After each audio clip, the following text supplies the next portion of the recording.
survive. So it reminds me of a quick story.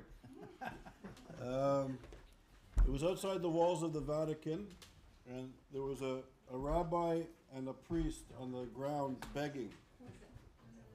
And, did you know this, Joe? And this English seminary student used to walk by the priest and the rabbi begging every morning, and he used to give a dirty look to the rabbi, and he'd very, intentionally give money to the priest. And this went on for months. And the guy would, the seminary student would give a dirty look to the rabbi and give the money in a very obvious way to the priest.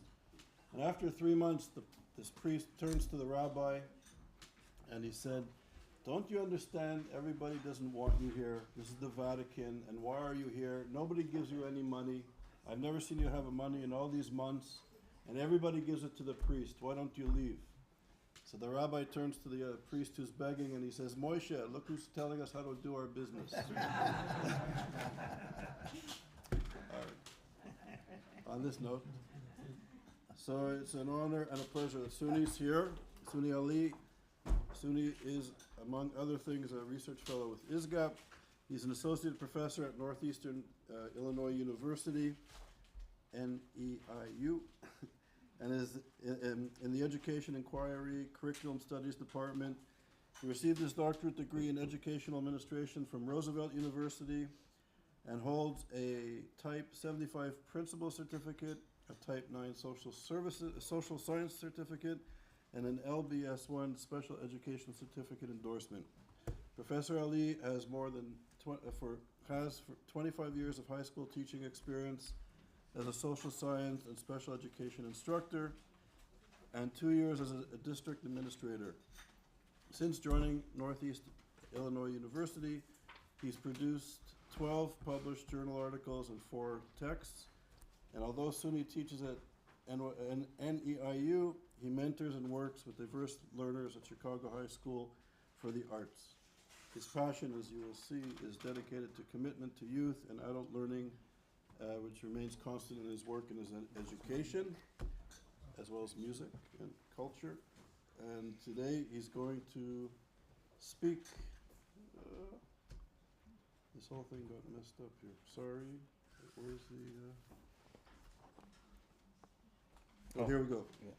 The title of Sunni's presentation today is Rappers Who Celebrate Judaism, Countering Anti-Semitism in African American Culture. The floor is yours. Thanks. All right. Thank you. So honored to be here. I wanted to do a hip-hop lesson with us before we get started. So I want everybody to stand up. All right. Oh, sit down, sit down. All right, so I'm going to say microphone check, and I want you to say 1, 2, 1, 2. You got this? All right, microphone check. 1, 2, 1, 2. All right, I want you to, if you can, stretch as much as you out, and I want you to give yourselves a hug. There we go. And I want you to repeat after me. I love me some me. I love me some me. There we go. I love my culture. I love my culture. I love my identity. I love my identity. I love my people. I love my people. I love me some me. I love me some me. All right, I want you to repeat. I'm going to say hip. I want you to say hop. Hip. Hop. Hip. Hop. All right.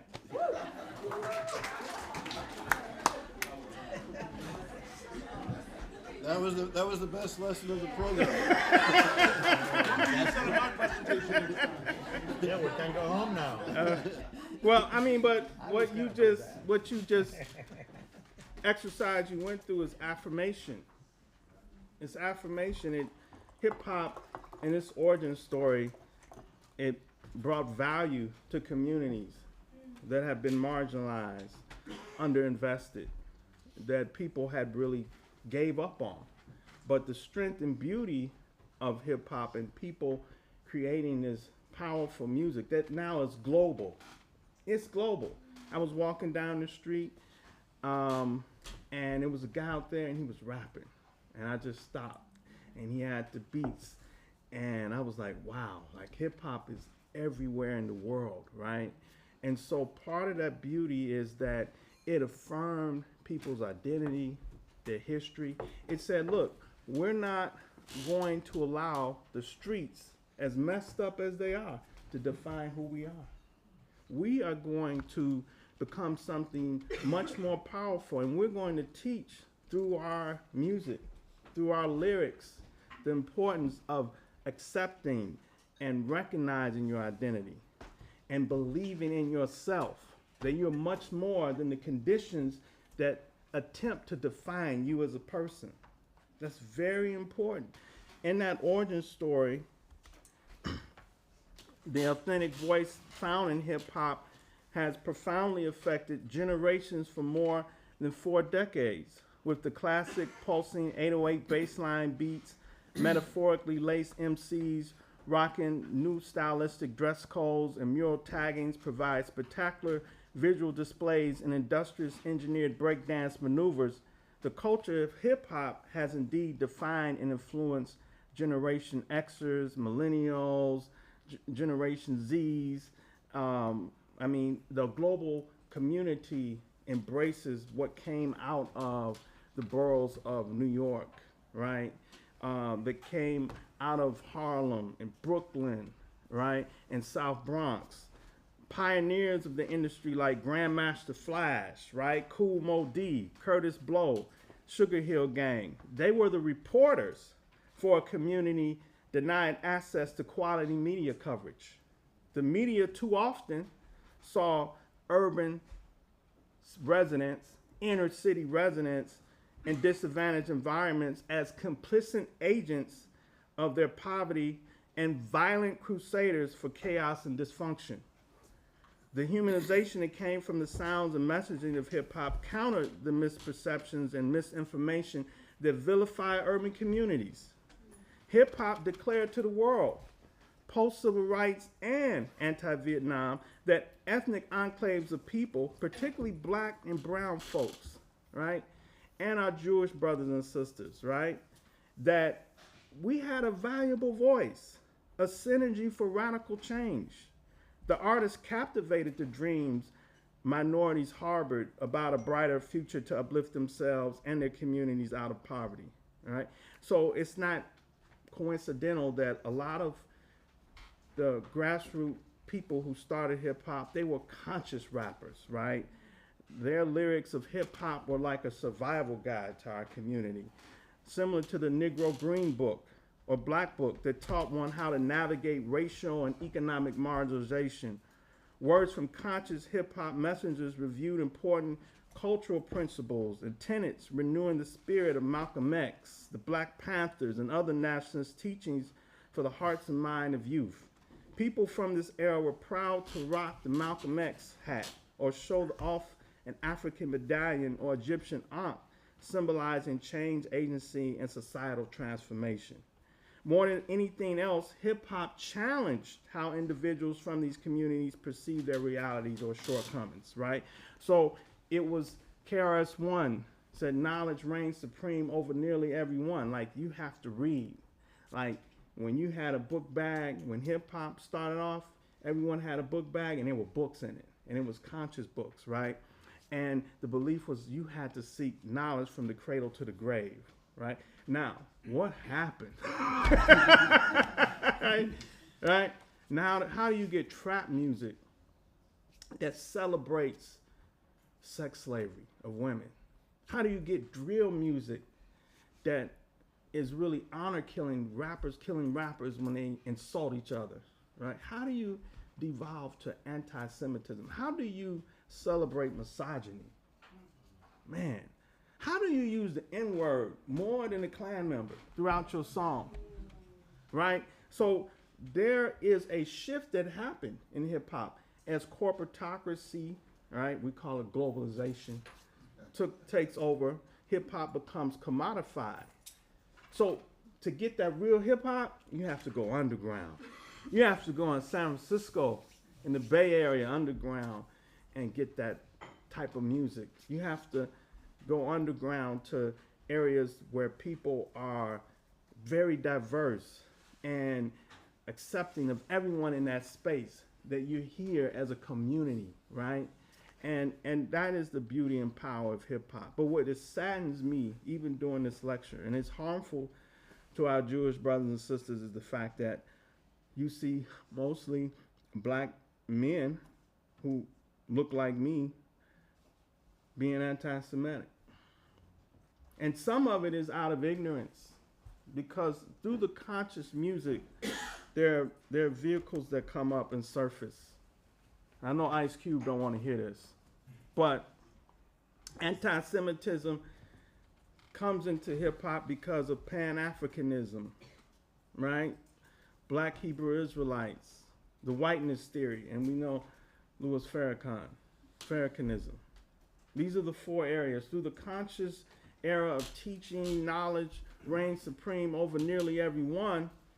Then we have the information also being fed that speaks to these scholars who say, yeah, you must learn your identity, you must love yourself, but you also need to know this information as well, right? So in that spirit, there's something that I want to really touch on here that's harmful messaging from Kanye West, right?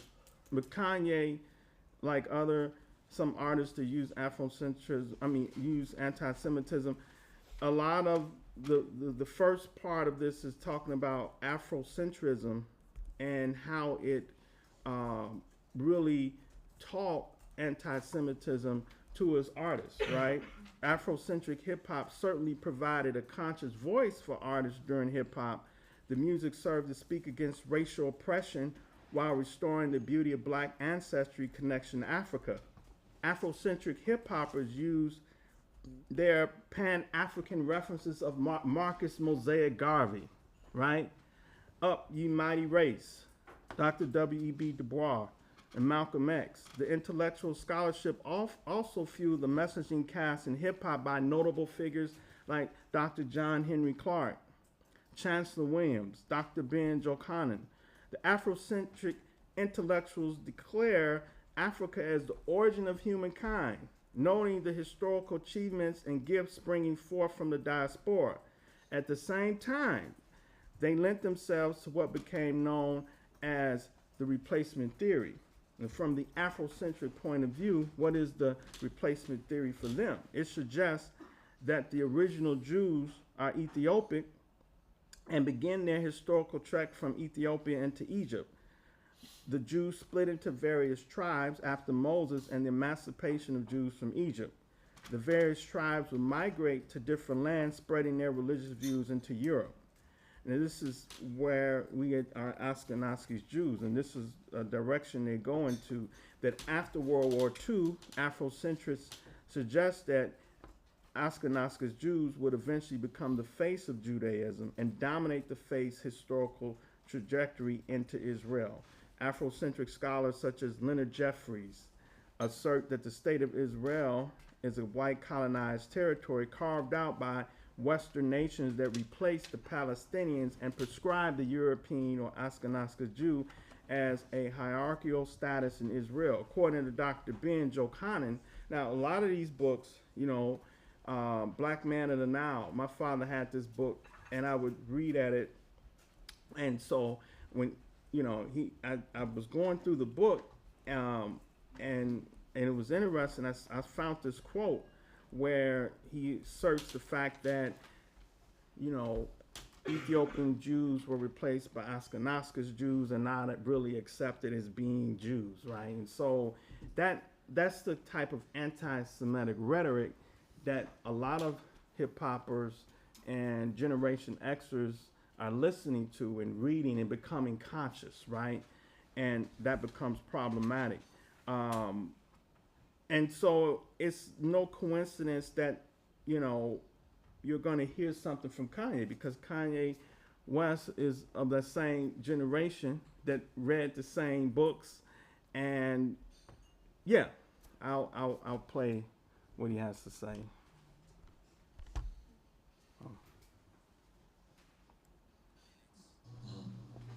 We said a prayer for 8 minutes. Oh wait, I gotta. They hit him with the fentanyl. I don't want you to hear that part. Funk ass motherfucker, nigga. Say, and I just want to say, the next police shooting, ain't no white people gonna die. Y'all ain't gonna do nothing to white folks. No justice, no peace. Let a nigga come through your neighborhood, you gonna try to kill him just for getting lost. White. I'm sorry y'all had to hear all that. This, yeah? Yeah, I'm gonna move it to about, okay.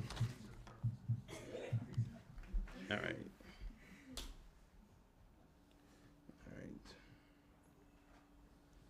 All right, here we go.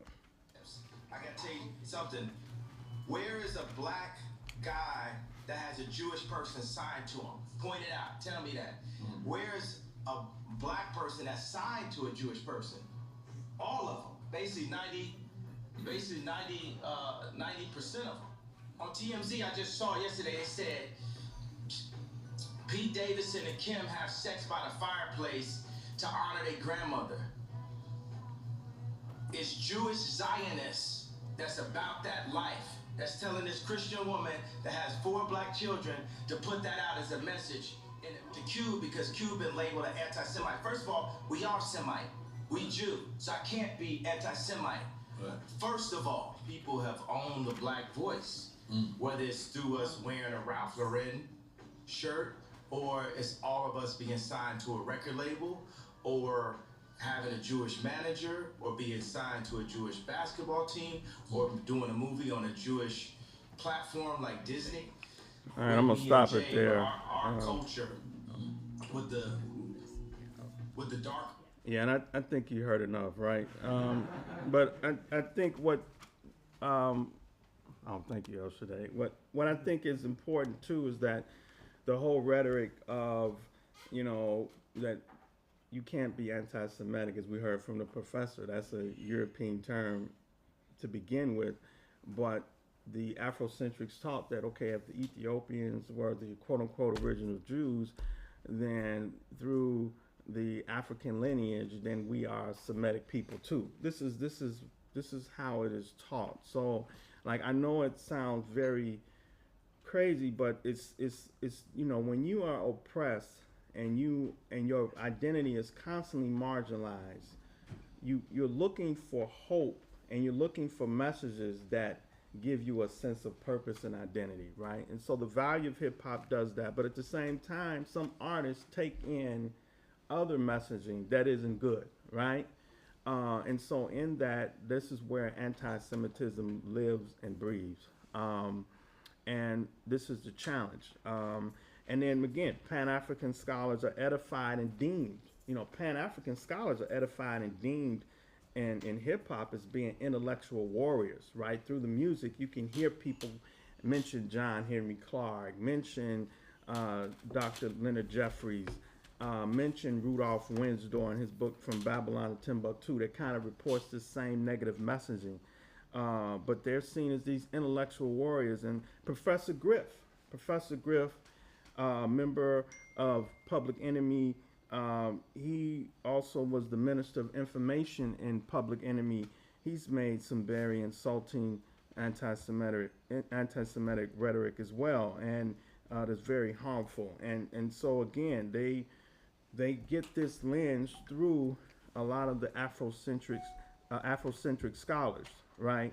And then so it is really in this 80s era, Public Enemy and the golden age of hip hop, that Afrocentrics really promote this anti-Semitic rhetoric, right? About the Ashkenazi Jew being the white Jew, right? And as a result, this is where the problem comes in. So even when we have individuals like Nick Cannon, right, who considers himself a black Hebrew, or we have him and Professor Griff, they're arguing, they really are repeating Dr. Leonard Jeffries. They're repeating Dr. John Henry Clark, right? All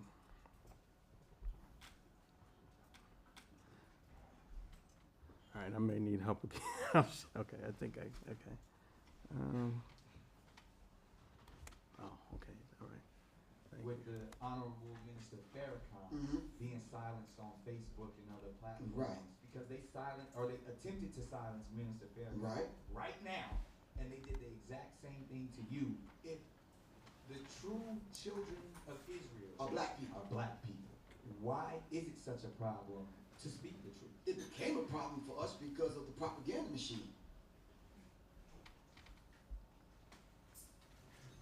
But it's more of a problem for them. They've taken our birthright. They don't want us to be them. They don't want us to be us. They don't want you wrapping your head. Right. You understand? Even though we are the true Hebrews. Exactly. So we can't even tell the truth now. Not on record, not on television shows. If that's truly our birthright, there's no hate involved. It's How not. did this message get so misconstrued? When we came back to claim it. If you steal my bicycle when we were 6 years old, and you riding around the hood with my bike, Right. and now I'm 12, and I understand. I want my bike back. My bike back.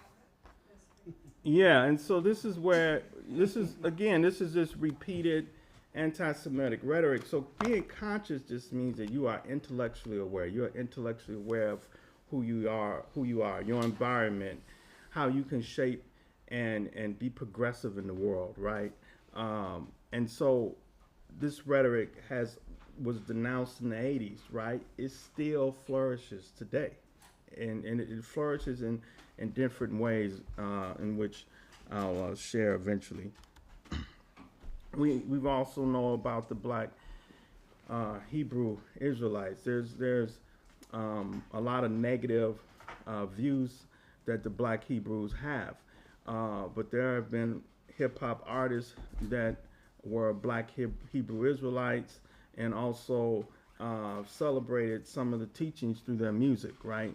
There's extremist leaders such as Yahweh Ben Yahweh, who, in the late 1990s, he was arrested for child pedophilia, but at the time he really embraced this Afrocentric replacement theory and taught his followers that, again, Ashkenazi Jews are colonizers, oppressors. They hijacked the religion, they gangstered the religion. You hear that, and as well that since 1969, the black Hebrew Israelites have been trying to get into Israel for not only to push for U.S. reparations, but also reclamation land rights, saying that they are the original Jews, right? They have a lineage to the original Jews. Now, what's interesting, the black Hebrew Israelites, they get painted with a broad brush, right? It's very absolute when you mention them, because there's a fraction in there. There's another fraction like Prince Asiel and Ben Amin, who they felt like, look, we accept the religion of Judaism, we convert, and we want to move to Israel to escape persecution from the United States. So many of them have moved to Israel. My wife's family were that part of Prince Asiel, which was situated in Chicago, and they didn't move to Israel. But her name, Aliyah Levi, right? So their last names are Levi. My wife knows how to read Hebrew, and they really believe in the belief of Judaism, right? But that fraction isn't this replacement theory, right? So there's, like anything else, there are people who will differ and disagree, but this fraction here, black Hebrew Israelites, are very extremist, and they constantly mention this, we are the original Jews. So again, in the music from our artists, right? Because our artists are humans, they're fallible, they listen to this stuff, and so they message it in their music at times, right? I think another big theme here, and I know we've been talking about this a lot, is the whiteness theory, which is huge, and we have mentioned this earlier today and throughout the seminar. But despite the Jewish people's glorious history of overcoming oppression and possessing a sovereign democratic nation, contemporary anti-Semitism remains more vital than ever. Many people in the world community continue to consign Jews to tropes and archetypes, especially about controlling specific industries and economic structural arrangements. Unfortunately, some African American community members assert that Jews are white people who help to protect and maintain an oppressive order and work to marginalize ethnicities such as African Americans.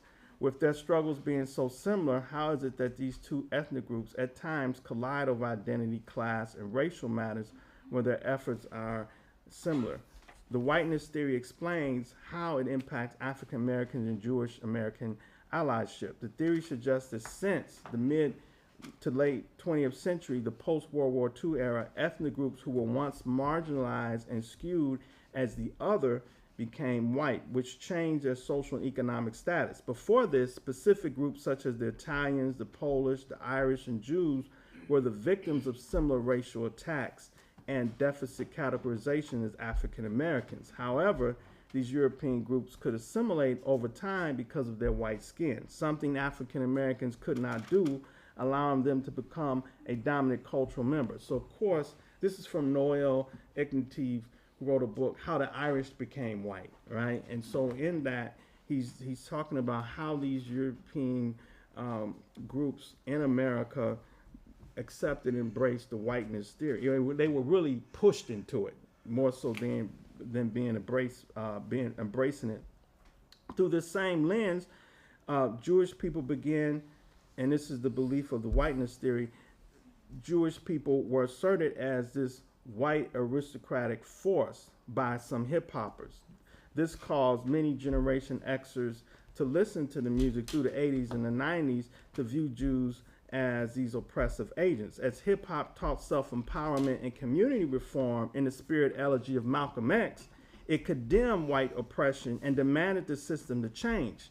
If Jews were white, they also practiced exploitative behaviors toward black people.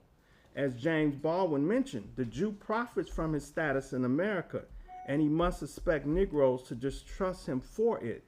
For Baldwin and others, the Jews' ability to assimilate into the dominant population and succeed in America enabled them to become part of the white race in America, the race responsible for blacks' second-class status. And so I want to kind of play Tim Wise has this notion on whiteness theory that I wanted you to listen to. Now we're going to let you testify in court, enter into contracts, vote, at least if you're a man, own a little bit of land, at least if you're a man, right? And we're going to get rid of indentured servitude. No more of that, because you're too good for that. And you're a man, right? And we're going to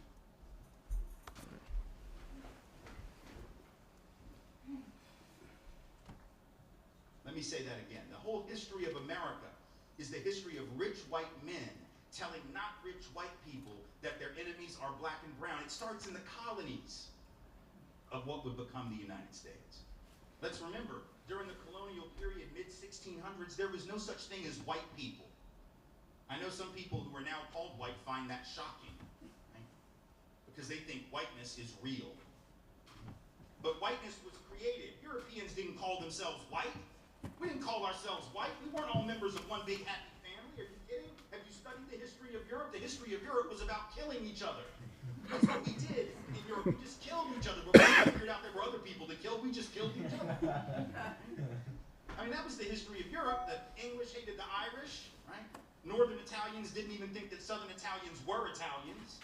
The Germans hated everybody, and everybody hated their ass right back. There was no team called white, no race called white, but all of a sudden, in the middle of the 1600s, there was. Why? Why was it suddenly necessary to create this thing called the white race? Well, because rich people can count, that's why. And so rich folks looked around, the ones that owned all the land, you know, in the colonies, the colonial elite looked around and they realized something, that they were heavily outnumbered by African enslaved folks, by European indentured servants, who were just one level above a slave, or other Europeans who weren't technically indentured servants, but they were still peasants, didn't have any money, didn't have any land, and they could do the math. They added it up, and they were like, damn, we got to figure out a way to split these folks apart from one another, or they're going to rise up and take our stuff, right? I'm going to pause it there. And so in Tim Wise, he goes into the Nathaniel Bacon Rebellion, right? In the 60s, around probably like late, like 1686 in that era. and that occurred in Virginia, but it pitted groups based on class, right? More so economically. And so Tim Wise in his argument, Dear White America, asserts that, you know, there's a reason why the whiteness category shifts, because it's an economic thing, right? It has groups competing against each other, right? And so again, hip hoppers, yeah, we read. And so as you're reading these theories, you come to the formulation that this information is possibly true, right? All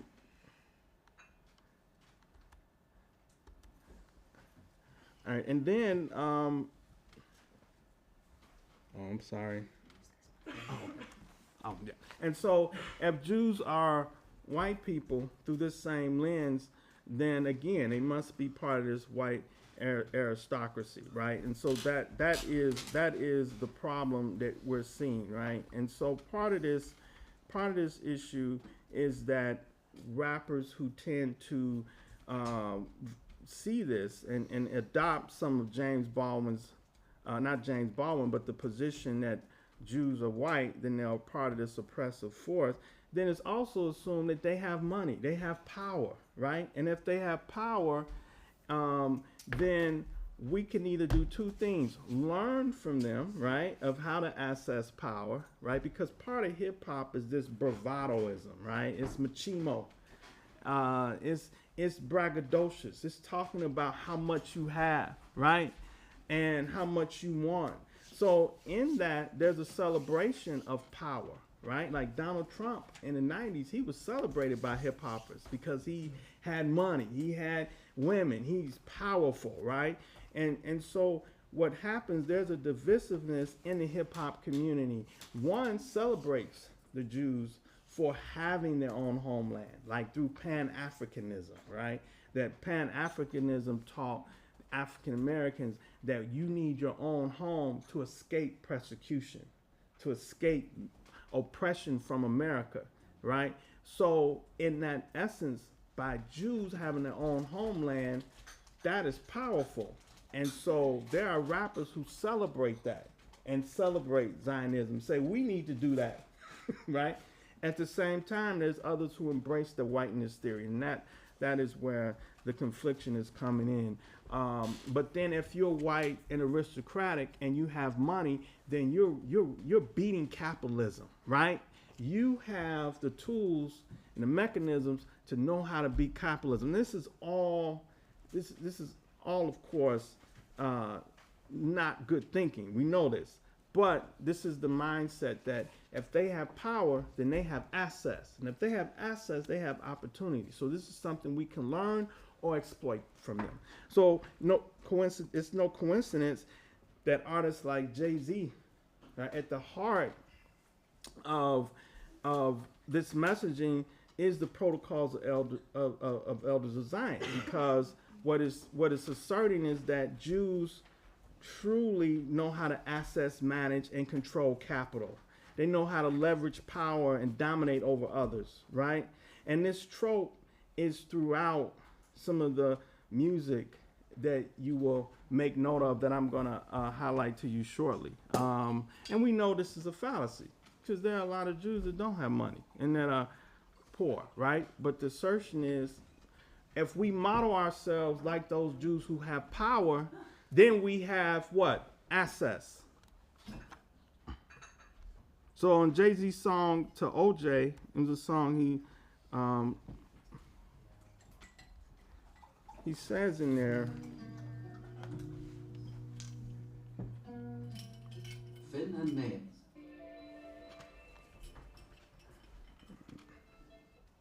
just trying to get to the part.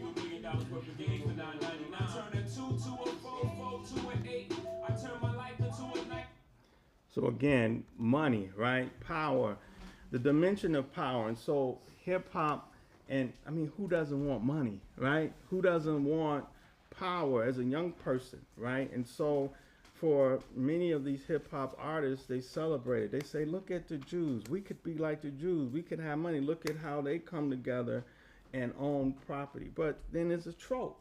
It's a canard. And it's dangerous. And so I'm worried that what does it do when it's educating? Because, you know, part of conscious music is you're educating people too. I mean, again, hip hop is global. It's worldwide. Everybody's listening to Jay-Z. This song is very popular. Now, I know he got some criticism for it, as he deserved. But for him, he asserted that he was celebrating Jews having money and being powerful. He didn't see it as a knock against it. You know, that's what he was saying. But it's a trope, and it's a dangerous trope. When was this song? This song came out, about 2015, 16. Wow. Yeah. And then there's other lyrical tropes. The tropes about Jews having money and having power, right? Busta Rhymes had a lyric. He says, "We holding Jewish money now, down to the credit card, different from yours," right? The Jews have power, money. Game, moving rocks from 2 to 6, eating on some Jewish-ish, right? Most Def, who's y'all seen, and he considered himself a black Hebrew in a song of Rape Over. He says, some tall Israeli is running this rap-ish, right? Puff Daddy, I was in the mall, and I actually when I heard the song, I was in the mall in South Africa, Cape Town. Of all the songs they playing in the mall, they playing It's All About the Benjamins, right? And in that song, the artist Jadakiss, he says, we stack chips like Hebrews, right?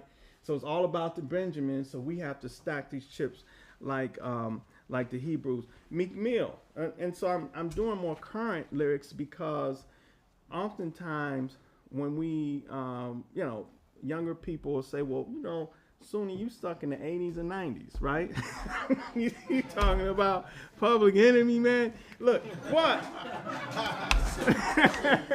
Right, that's what they're saying. Like, but my kid picked me up, and it's, and the seats lean back, and he blasts his music. He got it from me, and then he's playing this song, "Hate Me," Meek Mill. I love Meek Mill music, and the beat. See, what's so hypnotic is the beats, y'all. Like when you hear the beats, and the anti-Semitism you don't even hear unless you grew up listening to the music. You can catch the lyrics, right? And so in the song, Meek Mills, after he kills his enemies, he says, "Look, I just put a price on your head. I get the special. You know I be hanging with Jews." In other words, I hang with Jews. Ain't nothing gonna happen to me because they got power. They know how to manipulate the system, and I'm able to get out of this situation, right? And it's a very popular song. I wish I could play that this so you could hear how the music is, even with the All About the Benjamins. Let me see. Just give me a minute. So you could just see what I mean by that. Who was it by? So Puff Daddy. P. Diddy. Yep. Right? And P. Diddy, we are all fans of his.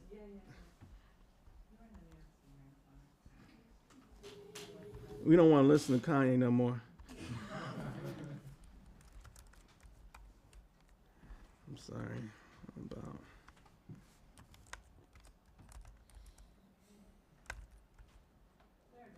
There we go. I hope it ain't the movie. Yeah, this is it. Oh, this one right here. Yep. No, this is it. No, well, this is it. This is it. Yeah, this is it. I mean, okay, I didn't want you to hear that either. Boy, this is a secular setting, right?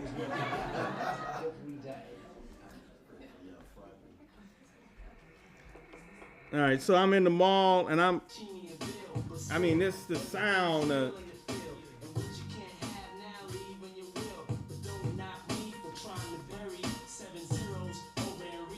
Okay, right? We flowing with this song. I know this is 1998, young people. But then he says,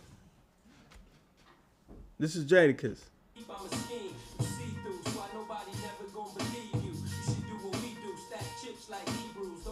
You heard that, right? Hey, this. I didn't hear. Oh, you hear? Okay.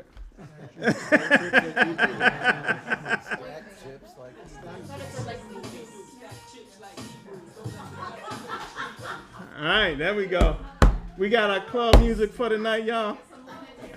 All right, let me do one more. And so in education, right? I know we're bringing back a curriculum. It's important to really help educate our young people about anti-Semitism. A lot of time it could be through the music, through hip hop, like how this is a trope, how this is a dangerous trope, right? All right, here's Meek Mill. So I get in the car with my kid, and just show my age. I forgot the name of the song.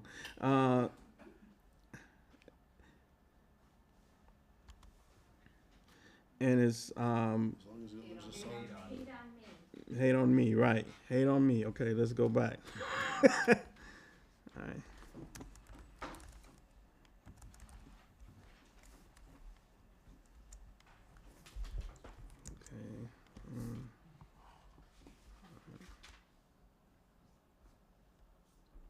Okay, so this is it. So this again the beats. The beats are so much better than when I was young, right? And so it's a subconscious psychology that comes in with this music. You know what I'm saying? You're like, yeah. And so that music is so powerful when you're hearing it. So again, my kid rolls up, he's got this blast, and I'm saying, man, turn that down. So, sounded like my parents, right? And why is the seat leaned back? And have you been smoking in this car? So then, as I'm listening, I'm just sitting there, and then this comes up, this lyric here.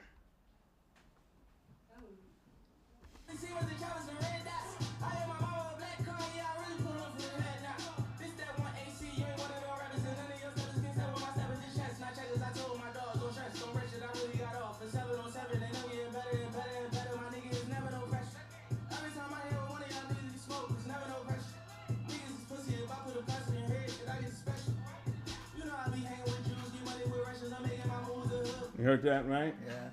There's a lot of stuff in there. Yeah. Look, I'm rewinding too much, y'all. No, let me stop.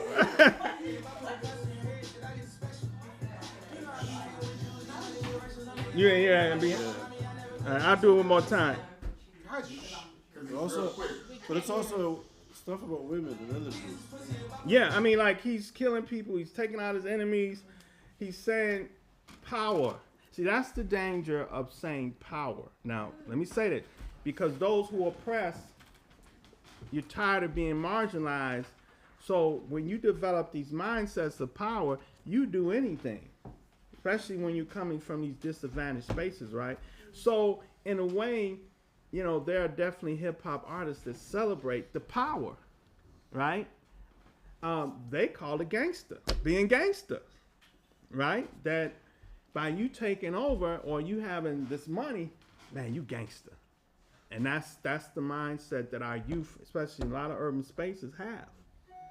But I'll play this one more time.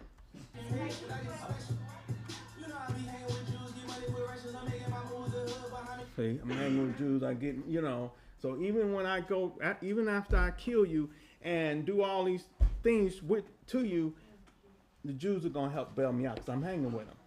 That's what Cardi B said the same.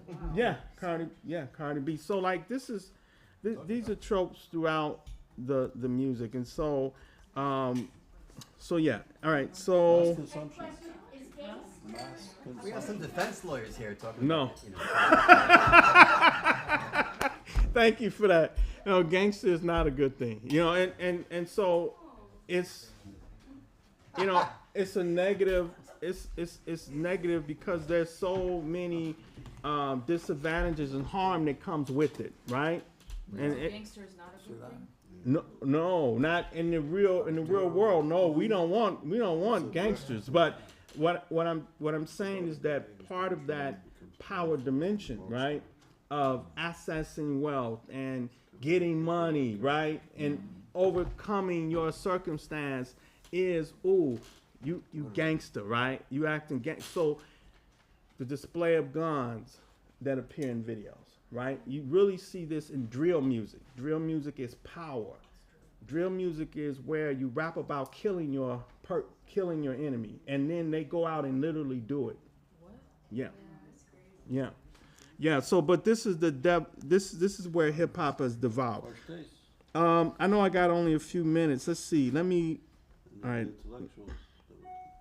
All right. So, how do we combat this? I think that's the main thing, right? Because in its origin story, Jews were right there in helping to develop hip hop, right?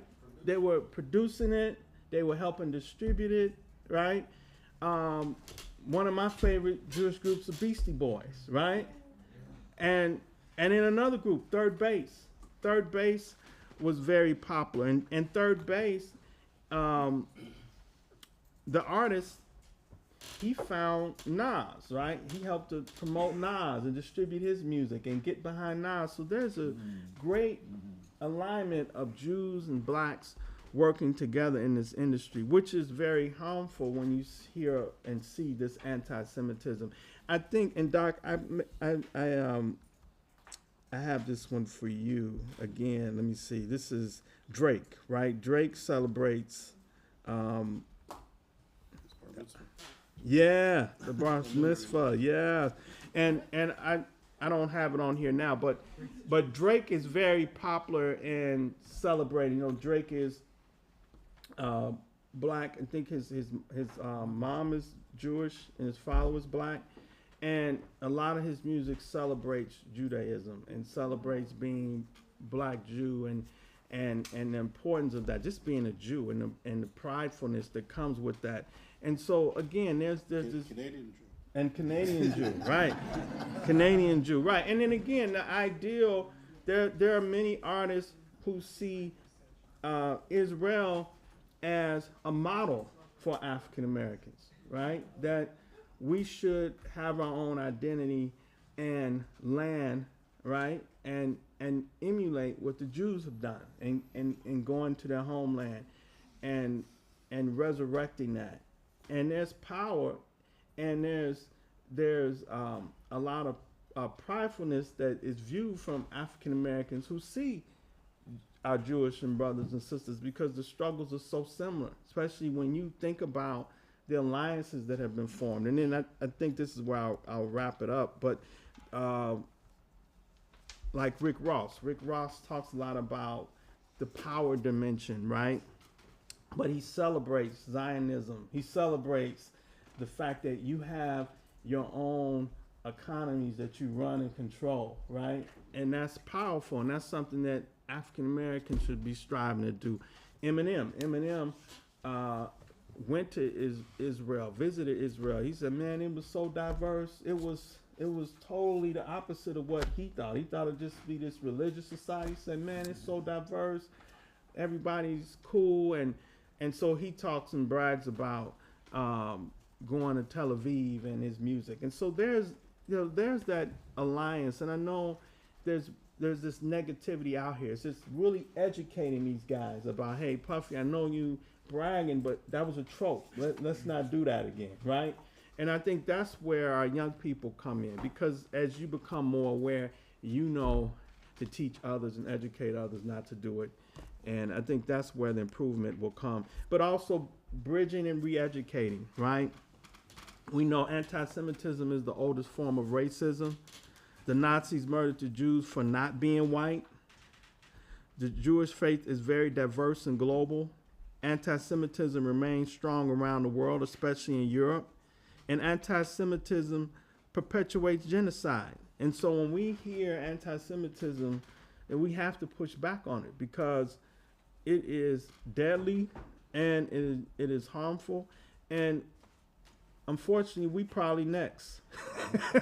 I mean, you know, like when you hear anti-Semitism and Jews being attacked, that's a recipe for my destruction next, right? And so this is where Dr. King and civil rights leaders, you know, we were talking at lunch and we mentioned that, you know, when you think about the civil rights movement, Jews were right there.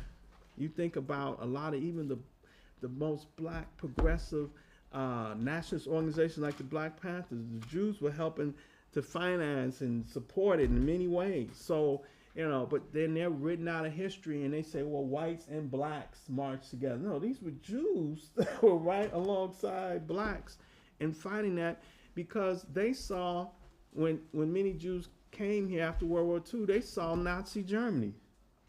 They saw aspects of Nazi Germany with apartheid. So there's reasons why those connections can still be refueled. I think in the spirit of, I really believe in the spirit of good. Majority of African Americans, I don't believe, follow the sentiments of a Farrakhan, right? Follow the sentiments of people who have these harmful, hateful views towards Jewish people. And so they're a minority voice that has to be drowned out, and we have to constantly re-educate. And I didn't want to play what Farrakhan had to say because you probably, you know, you've heard it, and I think Kanye said enough. And so that's my conclusion, that hip hop, it has this beautiful history. It should continue to honor the legacy of all of us as we started out with our opening exercise, right? It should capture how we overcome racial hurdles and how, you know, we have to pay homage to Jewish artists, managers, promoters, executives who immensely contributed to the industry, and we should definitely acknowledge and continue to support and admire what our Jewish brothers and sisters have done historically. So on that note, yeah, I'll shut it down.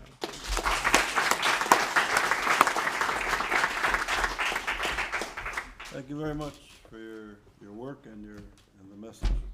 Appreciate it a lot. Sean. Thank you so much for your presentation. It's a very, very important point. I think within what we're talking about is like the kind of kind of navigation and interaction within the industry, which is such a poignant subject to talk about right now. We look at Donald Glover's program Atlanta. It's one of the major themes going through it is the black navigation through these established economic systems, which in their history, in black American history, have historically abused them and taken advantage and devalued their labor. And so going through these systems is an incredibly complicated thing. And it really reminds me, like Nina Simone and Billie Holiday died impoverished, and these were some of the people who've contributed the most to black culture, but also to world culture. And if you look at Dave Chappelle, Dave Chappelle was forced to walk away from $500 million that he was reserved from contracts. If you look at Kendrick Lamar, he talks about getting screwed over by his accountant, and in Damn, which is like one of the most prolific rap albums ever written, I think it's got the highest pitchfork rating of any rap album ever recorded. And in there's a 45-second excerpt which is specifically talking about black Israelites and essentially also the black experience of moving through the art culture. And I think it reminds me of something that Kenneth Marcus said, talking about the connections to anti-Semitism, where essentially modern anti-Semitism can often be the manifestation of people's latent fears and anxieties about the world around them, and namely a distrust for the establishment. Right. And so I think you can see the direct connection here between the anxiety about the establishment of like black artists and the people who consume their content and media, meeting with these vicious and like difficult themes with anti-Semitism.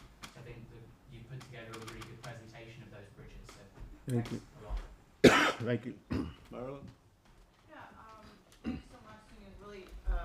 refreshing to have your perspective and these examples. And really, I love teaching from popular music. So, but my question is about something David brought up, which is standpoint positionality.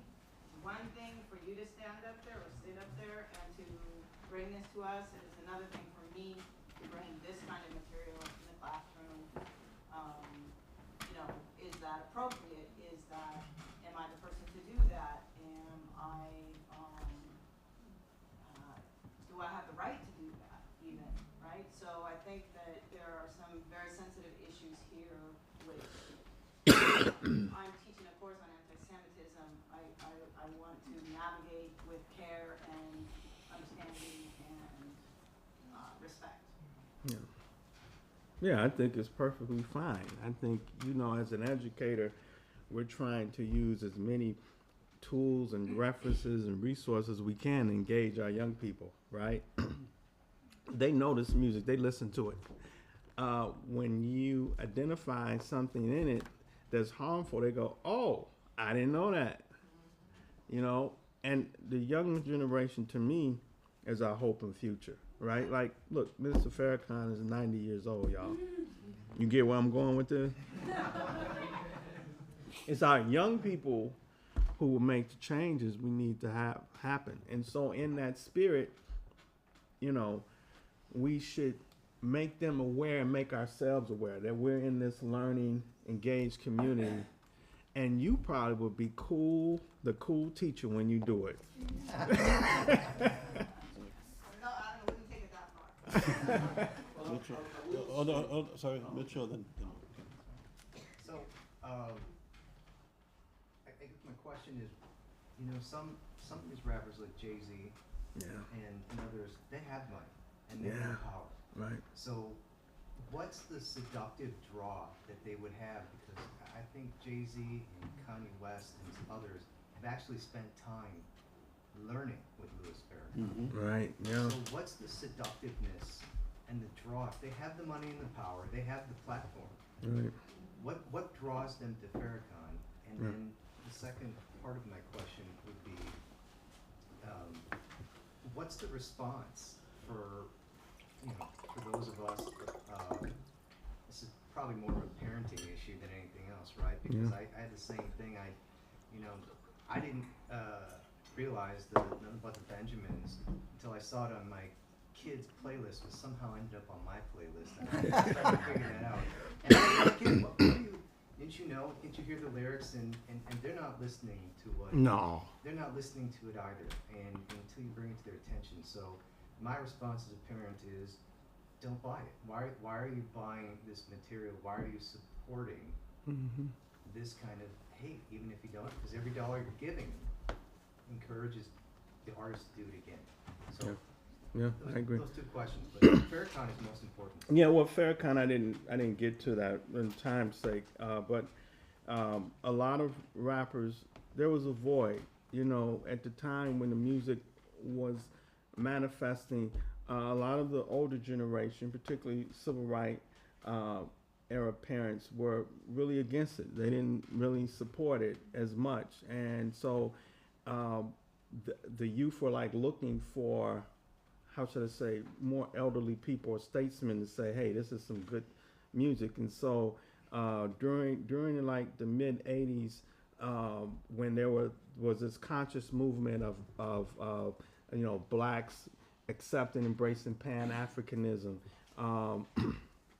there were meetings that would happen in New York and in Chicago with Farrakhan, where he would come in and kind of validate their presence, right? And so a lot of those groups, they then begin to see him as someone they can look up to, as this person of information. He had charisma, and so that's pretty much what happened with how he first became very popular, like in the mid 80s, right? And then there was the Biggie Smalls and Tupac murder, right? So when Pac was murdered in Vegas, Biggie was murdered, there was really a gang war that happened in LA. It emerged.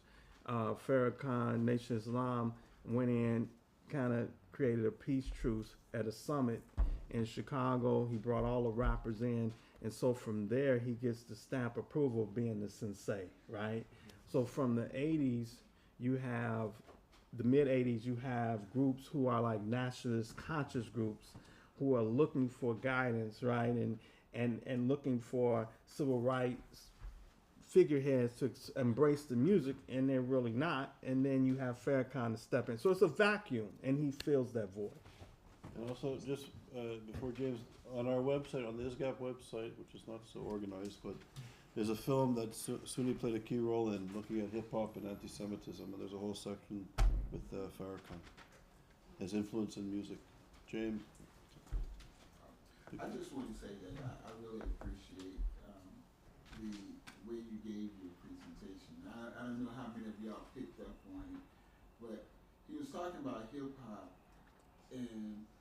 but his delivery of the words were rhythmic, and you could almost put a beat to what you were doing. And I'm following you that way.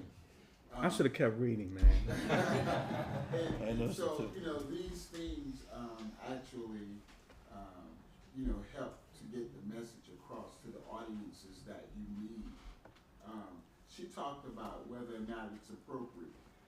It depends on the age level, and I think that's one of the things you need to consider, because you may have to, well, I know you will have to actually review some things, because some parents will not like, I don't care how good it might be a teachable concept. Some parents would not want their students, their child, to be exposed to some of the lyrics or what have you. So you're going to have to modify it some way to teach it, but it can be done. It takes a little bit of time. I was just looking at some of my old notes on multiple intelligences, the theory of multiple intelligences by Howard Gardner, in terms of how we teach difficult subjects. And you have to go around the spiral to do that. Use the music. I like the way you got us up, because it's the end of the day. The bodily kinesthetic type exercise he took us through, he was preparing us to receive what he had. All right, when I say microphone check, what do you say? Oh, come on, that was weak, man. Microphone check. 1, 2, 1, 2. There we go. See, Doc, you should use that when you're trying to get their attention. Engagement. And that's what it's all about. And if the younger generation can do that, and I just sent Jordan some research on, it's a study that USC Annenberg did on Generation X. It's a seminal study, and it's recent. It's like July, just off the hot, just off the press. And it's talking about how young people embrace these concepts, how they get their information, what media they're looking at, and how they're consuming this information out there. Yeah. We have to use all of those tools at our disposal to try to get this message across. Yeah. Great job. Thank you. Well, there's more to come. Carol. Thank you, really, really interesting and refreshing.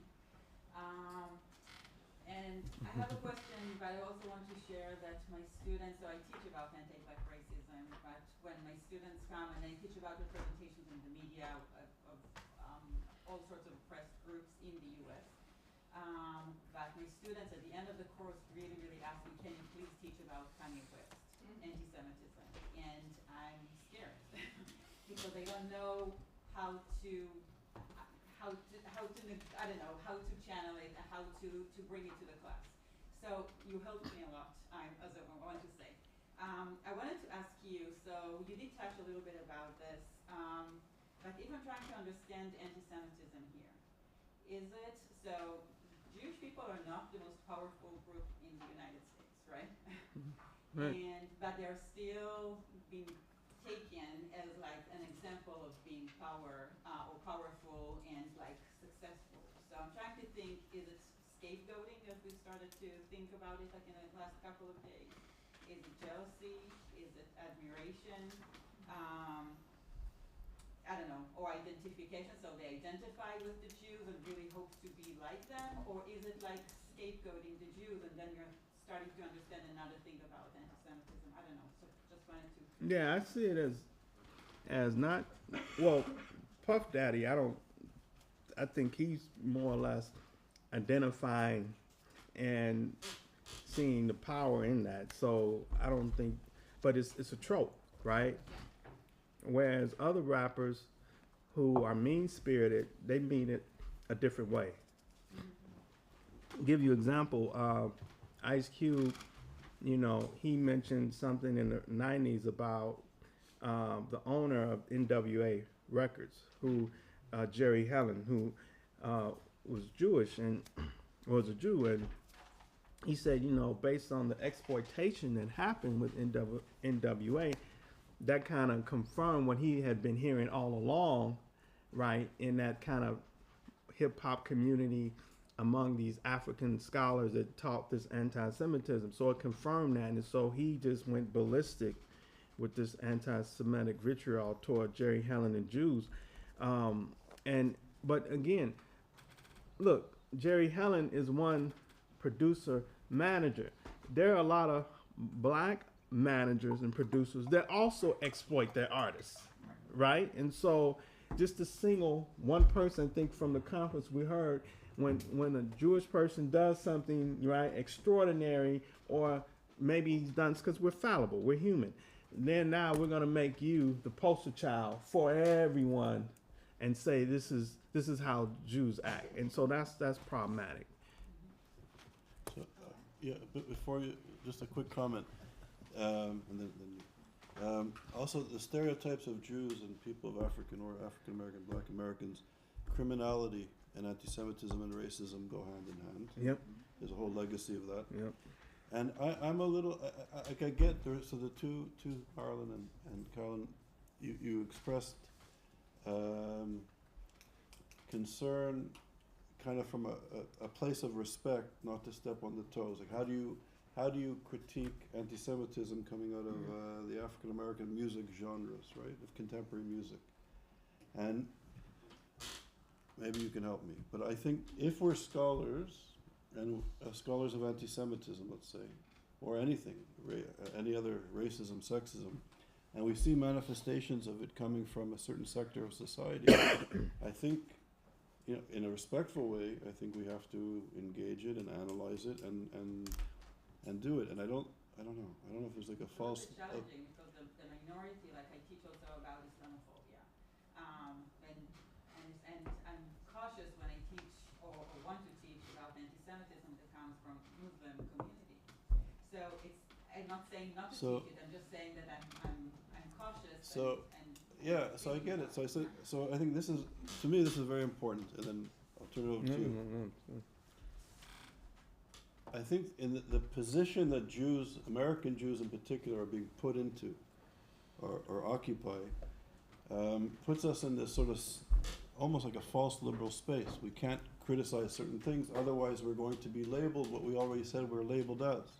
We all acknowledge that we're white and privileged, the progressive Jews, and yet we can't speak to, and I'm choosing my words carefully, we can't speak to genocidal anti-Semitism that fuses a very kind of perversion of Islam with the legacy of European genocidal anti-Semitism and fascism and Nazism.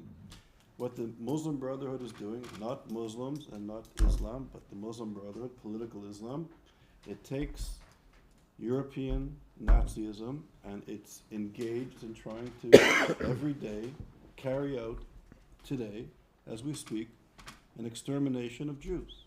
This is their goal, and they're at work. So what is your advice? They're at work. So as scholars, I don't think we can be put in a box or put against the wall. I think we have to, we have to be committed to scholarship and maybe even put these personal social considerations aside and stand up and engage it. And then, and if I'm wrong, you should challenge me, or we should be, or if you agree with me, we should be challenged. But I think this sort of false liberalism is so dangerous. And it's so dangerous in the sense that we are silencing ourselves. We can't be silent. We cannot be silent. This is our history. We know from our history what happens when we're silent. We know. We know. And our history is not, it's not from 1,000 years ago. We know from our parents and from our grandparents. We grew up with this lesson. This is how we grew up. We know not to be silent. And yet, in the Jewish community, particularly in the United States, I would argue, more so than any other diaspora community, we are censoring ourselves. We're silencing ourselves. And it's not easy. Marilyn, Carolyn, it's not an easy situation, but I think we have to, I don't know, build a strategy and a consciousness. Like, how do we walk the tightrope? How do we be true to our scholarship and to social justice and to fighting hatred? It's not easy.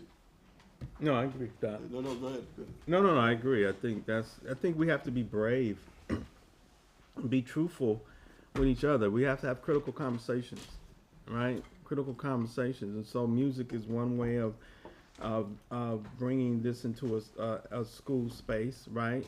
We have plenty of literature, but there's ways that we could engage our students through this very multimedia approach, right? I think social media is huge in terms of even what's on, oh boy, my memory, but what's out there in social media and TikTok, right? These are things that could be infused in our classroom curriculum to have students do their own research and investigation, right? Like, hey, here's a list of songs, go through it, see what you find is anti-Semitic, come back, why is that a problem? Let's do a breakout group, Socratic, whatever, and reflect on those issues you heard in the music. Oh, I just wanted to, I guess, reference like why they would be aspirational and say they want to be like the Jewish people, even though it's not, they might not be the richest groups, and even though he might already be wealthy and powerful, because I think one of the main criticisms from Black people of Jay-Z is like, oh, you can't relate to me, or like, you're a one-off, like, I could never be where you are. And so I think with him being at the top, he wants to see more people that look like him around him. Yeah. And they're like, within Jewish communities, you're known for like working together. They'll say like, it's the same as like the dollar turns around this many times within the Jewish community, because they all share and work together, and there's this sense of community.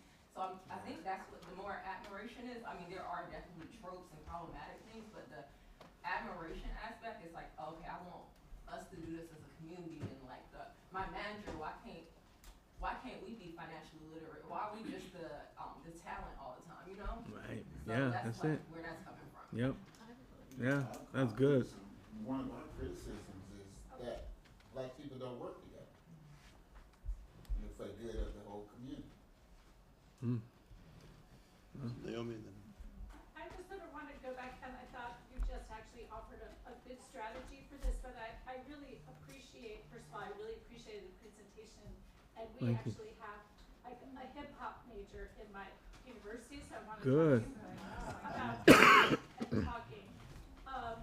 But I sort of wanted to talk about like this idea of the brave space, because I don't want to presume what Marilyn or Carolyn were saying, but I know for me, like it's a lot easier for me to be really brave as a scholar, or like in a meeting at my university where I have to stand up.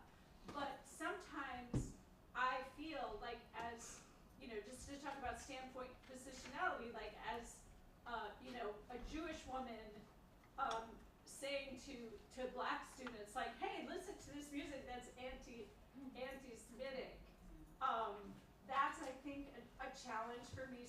And it's not just on that particular topic, but it's where I sort of feel like this is a place where it gets really personal. Like I'm talking about, Israel, Palestine, and like, my Palestinian students are sitting like right in front of me, and I think that's kind of a place of challenge sometimes. And I wonder if you had, any thoughts on that, sort of navigating that. Like some of it is building trust in the classroom, but. Yeah, I think when we build community in our classroom, we democratize it. When we democratize spaces, that means everyone has a voice. It's equity of voice. in our instructional delivery, we should always be mindful of how do we differentiate the instruction so that it's inclusive of the voices that are diverse in our classroom settings, right? And so empowering students in our classrooms is so important in a democratic space, right? In other words, yes, I'm the facilitator of this instruction, but ultimately you're doing the homework. The teacher is not the hardest practitioner in that space.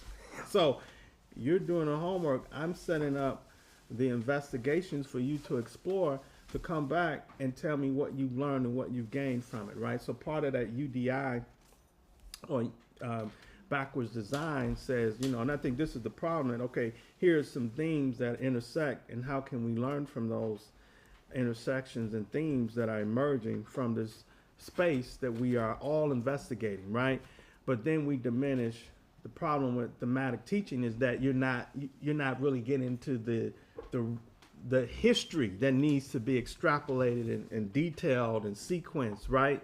Because we're so focused on these thematic concepts. But I think in the spirit of like having students do the work and giving them the structure, like, hey, again, you know, let's talk about contemporary anti-Semitism and how we find it in our society.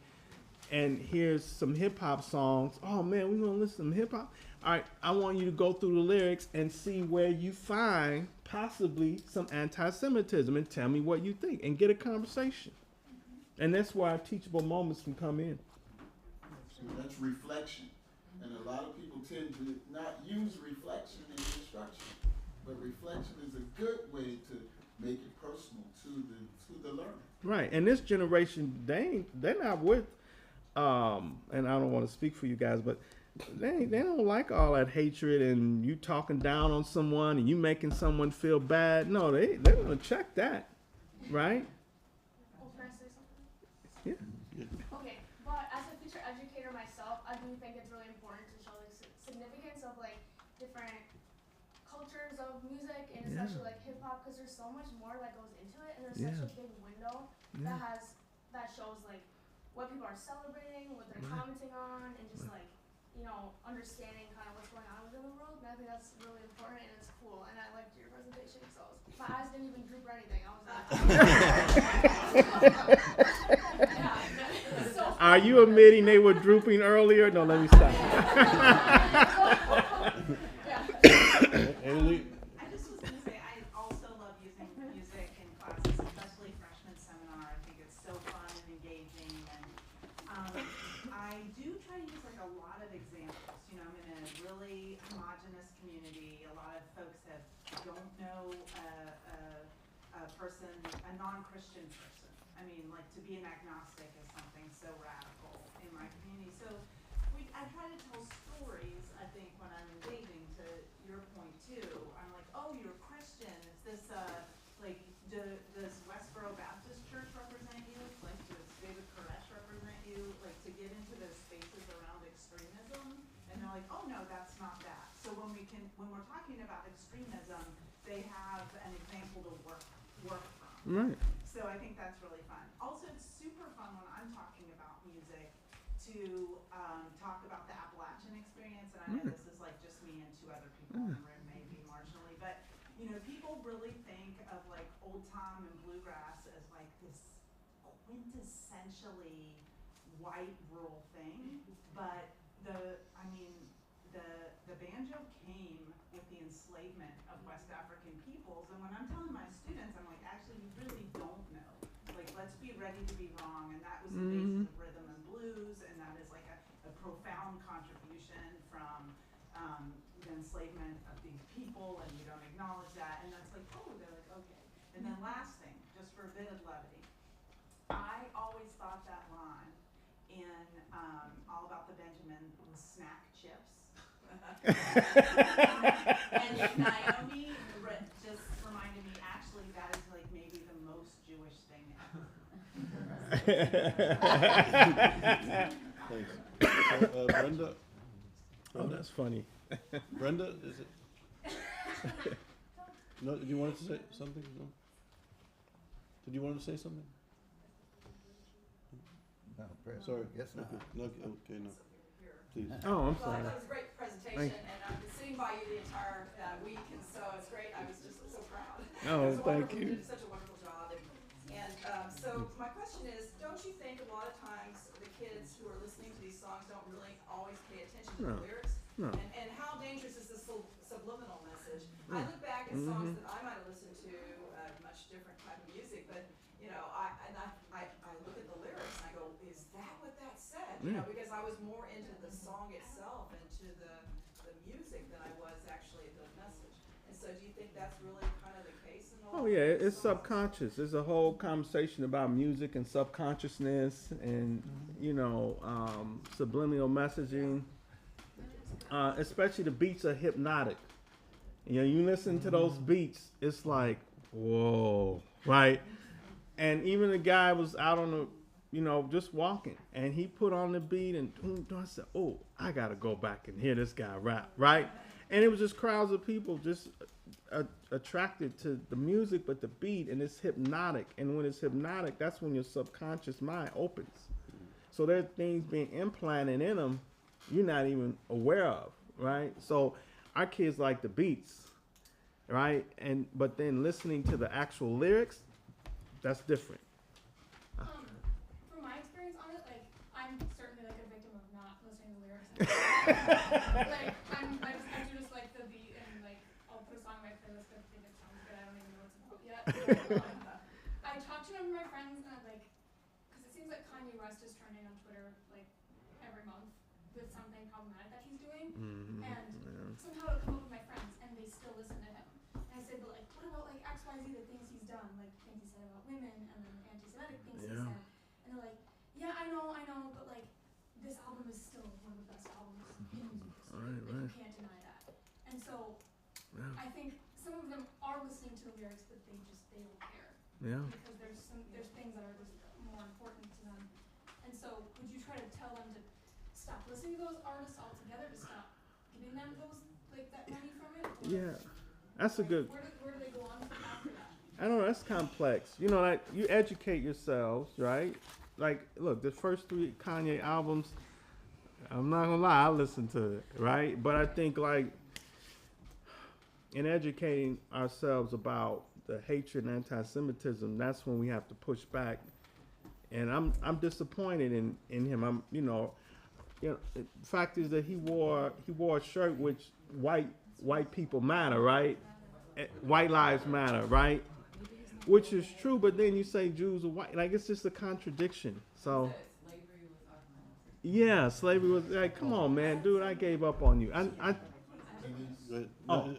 Naya, then Janice. Okay. I have a question.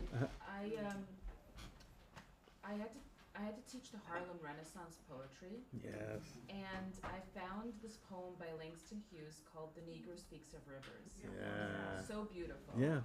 And so as I was researching, I had researched you mentioned Pan-African. So I thought Pan-Africanism, and please correct me, is this idea that of the black indigeneity, almost like black people are indigenous to the African continent. Is that wrong? No, that's part of it. Yep. Oh, okay. Yep, definitely. And that we should reclaim our homeland, trace our lineage, identity back to Africa, and build up Africa and invest. Very similar and to. When did it come up? When did it rise around? Well, Pan-Africanism as an ideal, it goes back to like 1780s. To be honest with you, there were free black societies that, like Deacon Henry Charter, he was from Boston area.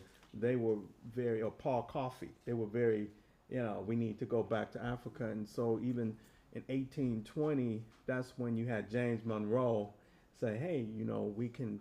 I believe in immigration, so Liberia becomes the homeland initially. And then you also have Marcus Garvey rebirthed those ideas. Martin Delany in the 1850s. Martin Delany was a Pan-Africanist in the 1850s and spoke about going back to Africa and rebuilding our roots there. So yeah, it's always been a sojourn question of, if we are in America, we are despised, oppressed. I was hearing earlier